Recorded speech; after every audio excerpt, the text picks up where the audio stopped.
morning. I'm Tony Duckworth, Director of Athletics here at Northeastern State University, and I appreciate you guys being in attendance today as we celebrate Randy Gipson's illustrious women's basketball coaching career here at NSU. You know, as a former college basketball coach, I marvel at the accomplishments that Randy's had in his, I guess a little over 30 years of college coaching. And when he and I spoke on the Friday prior to senior day about kind of where he was kind of thinking and leaning, and then we met again on Monday following the conclusion of our 2016-17 campaign. Obviously, I've had, kind of had a flood of emotions. I've had different thoughts and things of that nature in terms of all the things that he's obviously meant to a lot of people in this room at this university, and certainly to me personally here at NSU. You know, you think about some of the accomplishments that Randy had during his coaching career. 605 career coaching victories. That's for those of you that do the math on that one, that's just over a 68% win percentage. That's significant. That's big time. During his 18 seasons at NSU, 305 victories. Along with that were also 7 conference championships, 7 NCAA tournament appearances since 2003, and within those 7 NCAA tournament appearances, there were 2 runs to the Sweet 16. So just an outstanding, historical record that he's left here, and without question, his shadow on the women's basketball program is going to remain at NSU until the end of time. You know, as an AD, I really appreciated Randy and his true desire to really see all of our coaches succeed. You know, when you look around this room, I think that represents the fact that many of his peers are here today to honor him in his farewell address to the public in this position as well. You know, as an AD, he also really offered me a lot of great insight in terms of the conference landscape. Those of you that follow college athletics, even at the Division II level, you know, there's so much fluidity that goes on the conference landscape, and he and I from time to time would sit down and have conversations about not only specific things related to NSU, but things on a national scale. And those things are always beneficial and helpful to me to have someone that's sitting in a coaching chair offering those insights to me. And then those of you that know much about the challenges within conferences, we're in a league, an MIAA, that has 14 institutions that compete in men's and women's basketball. Well, I've been around this business as an administrator for a while now, and if there's a number that creates the biggest challenges for scheduling in a league, we're sitting on it at 14. And when the conference would have those discussions about how we want to develop schedules and how we want to, what's the most equitable way to do everything we can to have the best schedule possible for all of our institutions, Randy was always very helpful to me in the insights he provided. And in fact, there was one time where he spent a great deal of time on providing a plan and a solution that ultimately was presented under consideration with the ADs as a possible scenario that we wanted to look at.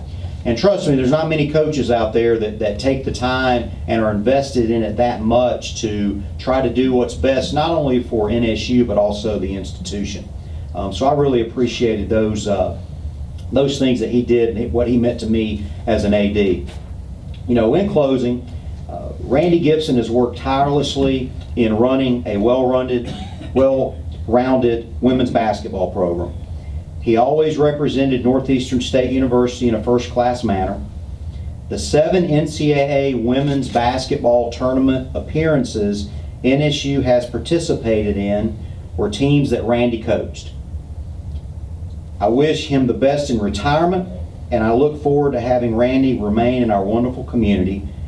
In many ways, Randy Gipson is NSU women's basketball. Let's welcome Randy.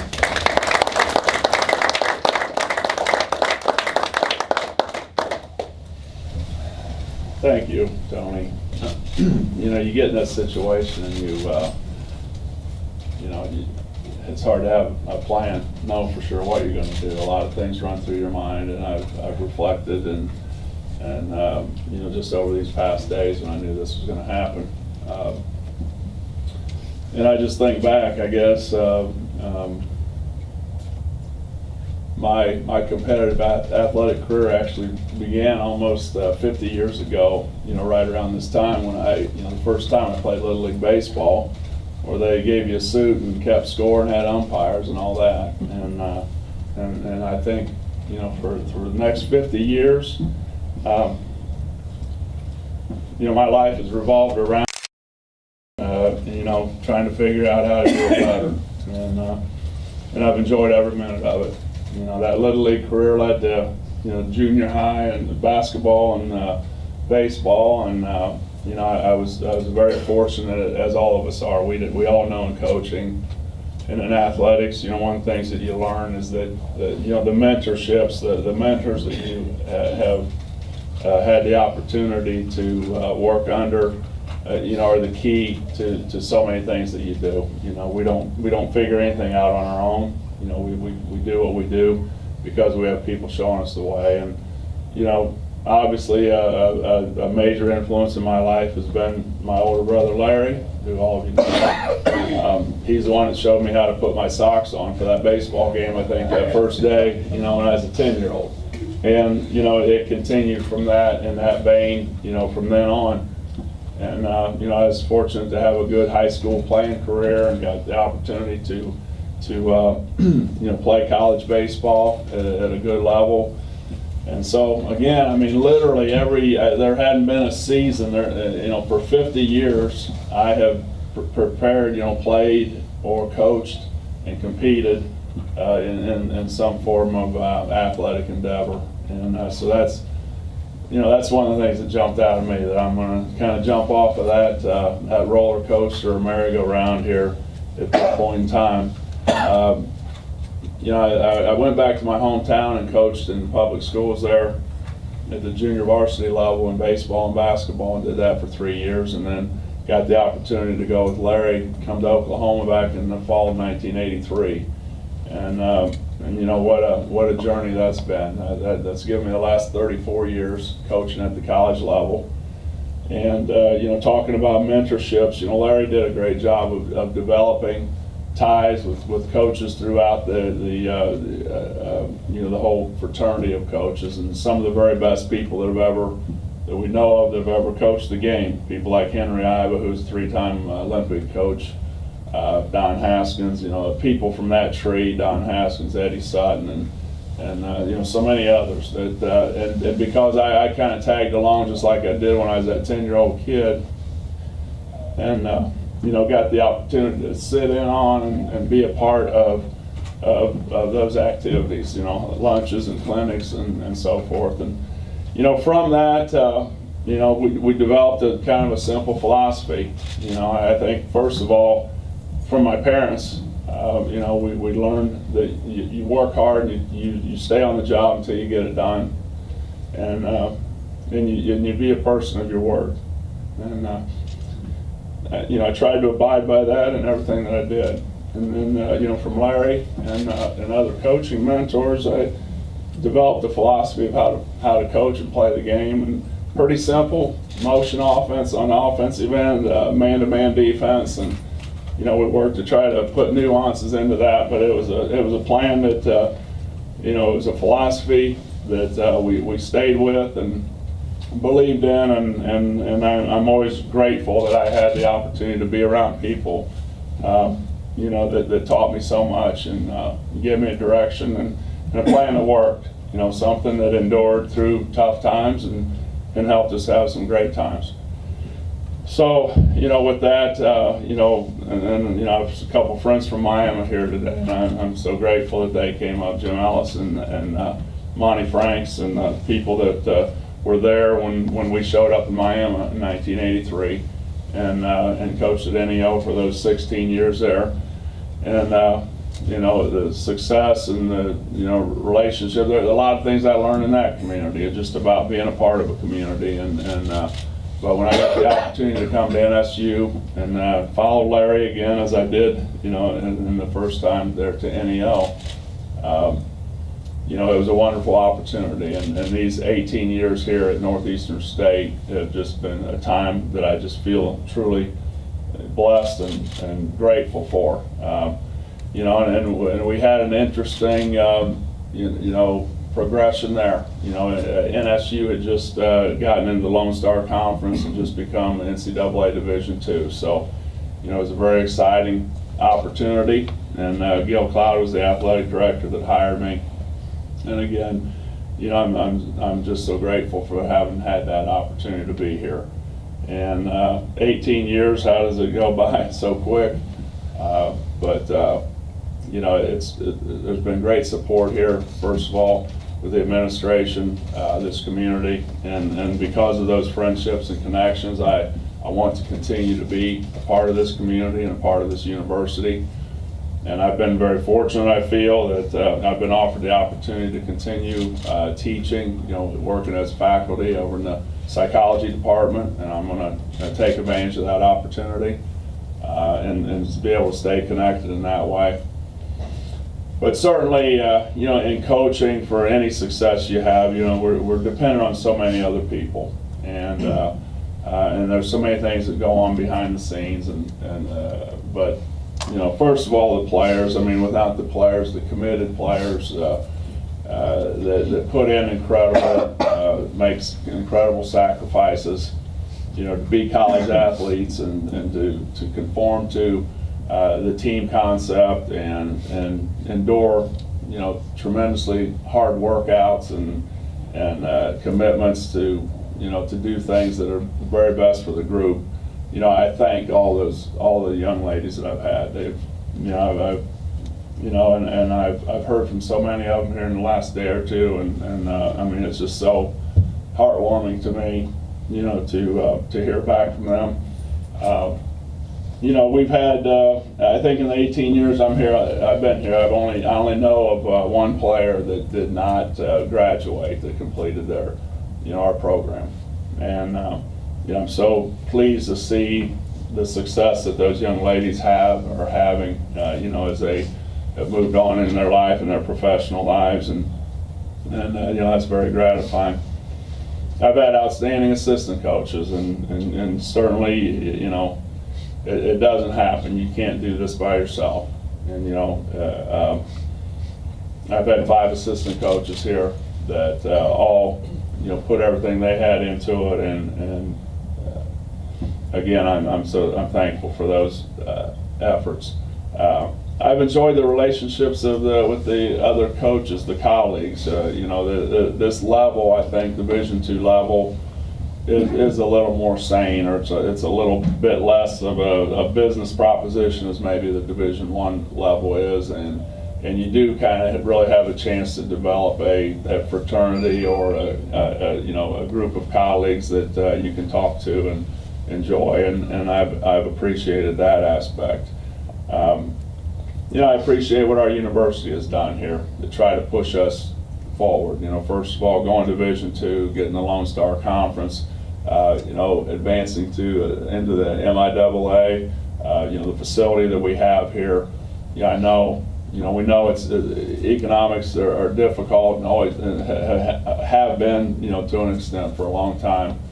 And you know, so it takes real effort and planning to get a lot of these things accomplished, and I'm grateful for that. Tony Duckworth has been truly an outstanding athletic director for me to work for here in these last 6 or 7 years as well. You know, I enjoy, you know, one of the things that I've always really tried to impart on our team is the importance of education, and you know, I think our family is a perfect example of that. You know, our parents were you know, had no opportunity whatsoever. I don't know if Dad finished high school. He barely did. But they insisted, our parents insisted that we go to college. And Larry was the first generation, we were a first generation family of college students. And, one of the things I really like about NSU is just the type of students that we get here. We get a lot of first generation students. And I think we're living proof, our family is. I think between Larry and I and our two other siblings, we have 7 college degrees between us and have had great lives and, opportunities in our lives. And that's the thing that I think we can all do and continue to try to enforce and encourage here with student athletes. And, now in my case, I'm going to continue to do that with students. And that's something that means a lot to me and that I'm grateful for. So anyway, that's really all I've got. I won't keep everybody here all day, but I just say I thank you all for coming here. I was surprised to see how many people were in the room when I walked in, and I do appreciate that. All the coaches, wish you all the best. I'll be around. I'll be out to see some games, and spring sports are warming up good now. And wish everybody the best, and thank you all again for all your support.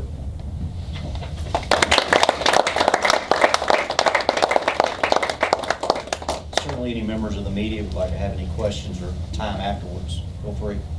Yes, Coach. At what point did you start contemplating retirement?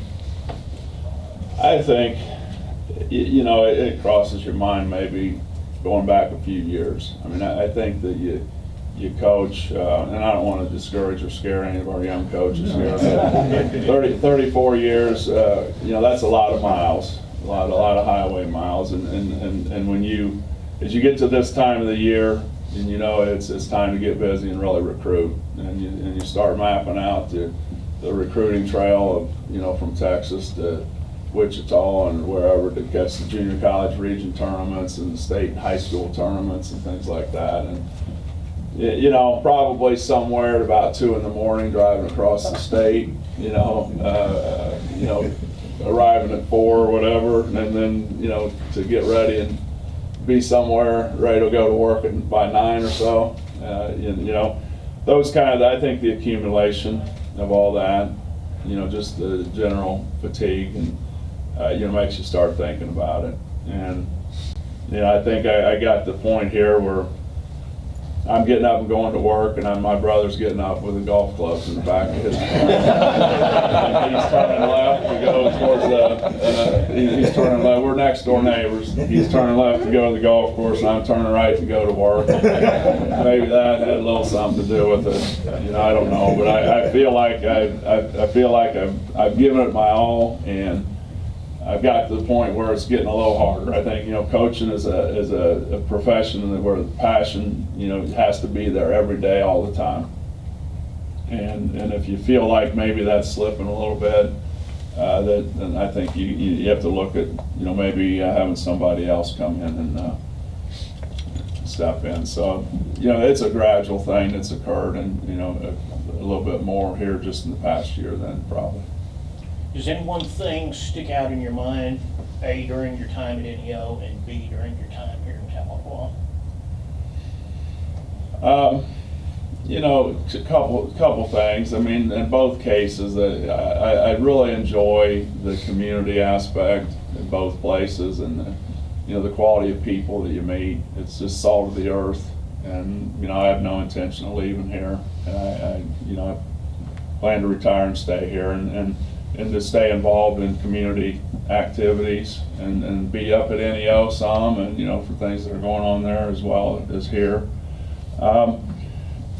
I think the thing that I think about is players that I've had, and just just how hard they work, and just the glory. We had a coach that talked to us about this. One of the mentors that Larry developed is the guy that talked about the glory of the all-out effort. Is the most honorable thing you can do as a human being is to give the best effort you possibly have. And I think of so many players that I have had that have done that, and some teams, and I've had to just play so hard they refuse to lose, or if they lost, they made the other team really work to make that happen. So I just think, in my mind, seeing the student athletes extend themselves to be the best they possibly can be, you know, is probably the thing that thought will be one I embrace. How much of an impact did Mr. Iva have on you? Well, a lot, and if you were ever around him, I mean, he had a presence, you know, that, and you know, this is an older coach, and I don't know if most of you know, but, you know, who's a, you know, you heard of Woody Hayes and people like that, football coaches. I mean, this is one of the real legends that you know, ever coached the game. I mean, people like Mike Krzyzewski and Bob Knight, you know, he was their mentor. And, you know, for us to come in, you know, when Larry came to Oklahoma and first cultivated that relationship, you know, he was still in his mid-70s and, you know, was very coherent and very focused and aware of things and what was going on. And he would take you to task, I think, you know, to meet with him. You better think about what you're saying before you say it, because there was nothing that he wouldn't hold you accountable for. And he made you really think about details and really how to put things in place and make them work. And he would question you if if he saw a flaw in it. So yes, I think in that regard, you know, he was very influential. He taught us, you know, he really impressed on me the importance of detail and clarity in teaching things. Because I mean, he like I said, he'd call you out. He said, "What the hell are you talking about there? How you going to get you know, that all sounds good, but how are you going to get those kids to understand that?" And he'd really make you think about things. So yes, I'd say very much so. And, you know, his philosophy of the game reflected the game that we learned from a high school mentor that we had back in our hometown in Marion, Ohio. So it reinforced that, but more than that, it was just that detail of dealing with reality, and, you know, get out these pie in the sky ideas that you have, you know, put them into action. And you mentioned that you'll continue teaching, also the possibility of playing more golf. What are some other things that you're looking forward to doing in your free time? I'll do that first. I mean, I don't know if I'll have free time after that, but I'm going to stay connected with the university. I'm going to go watch Coach Wooten and Coach Slonka play soccer in the fall and so forth, and as the seasons go. You know, I hope to you know, be around and support the basketball programs, the NSU golf tournament. You know, when we have something going on, I'd be happy to be called upon and be there for that. So, you know, that's where I start. I mean, Monty here reminded me, you know, I played baseball in college, and it's something. It was just kind of a twist of fate, whatever. You know, with Larry being involved and getting the opportunity to coach college basketball, but I always enjoyed baseball, and I coached it for a few years. I coached the American Legion baseball team just for the fun of it in the summer for a couple of years when I was in Miami. So if I need a coaching fix, I might coach, find an American Legion baseball team or something. I don't know. I don't know. Randy, how much overlap did you have with your teaching aspect and coaching aspect? How much philosophy or psychology did you use in what you taught? I probably wore them out. But I'm tired of hearing them. But, I don't know. I mean, you know, I think in anything you do to be successful, you have to have a good plan and you have to present it. And you know, where psychology and things that Mr. Iva taught us and all that, I mean, there's overlap there. But structure, you know, providing structure is important for everybody, I think, for young people. And so, you know, thinking about the structure that you're providing and thinking about, you know, making it so that it's obtainable, and, you know, setting realistic goals and trying to build on them. I mean, there's things in psychology that relate to that, and certainly I think that's a huge key in coaching as well. So yeah, I think it's an ongoing process, and paying attention to everybody, you know, and you know, empathy is something, you know, and sometimes you don't think about that as a coach, but you know, mixing that, being empathetic at the right time, and also being firm as a taskmaster, you know, there's a balance there that you have to strike that can be challenging, but So I think all those things work together.